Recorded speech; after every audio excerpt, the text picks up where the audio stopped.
Once you plug it in, you'll notice that the gadget actually indicates that it's at 87.9. So you can set that by pressing long press the button, and once it flash, you can set it to whatever station that you want to. But 87.9 works for 99% of the people, so we'll just 87.9. So once you set to 87.9, you long press the button again, and once you stop flashing, it tells you that the setting has been set.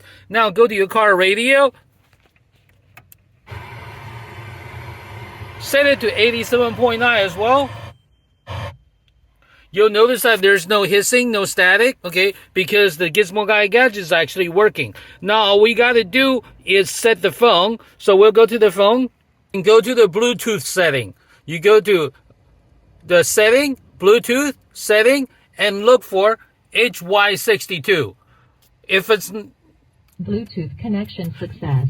You'll hear once it's connected, once the Bluetooth is connected, you'll hear the announcements. Bluetooth connection is successful. That means that now your phone has been paired to the Gizmo Guy Gadget. Now you're ready to listen to anything you want from your phone right through your radio. Now you can go to your phone and go to the podcast that you want to listen to, or any music, YouTube, anything you want to listen to. Very cool. And then you'll be able to listen to all your music, podcasts, radio, even YouTube music right through your factory radio. Now you basically just add Bluetooth capability to your car. Very cool.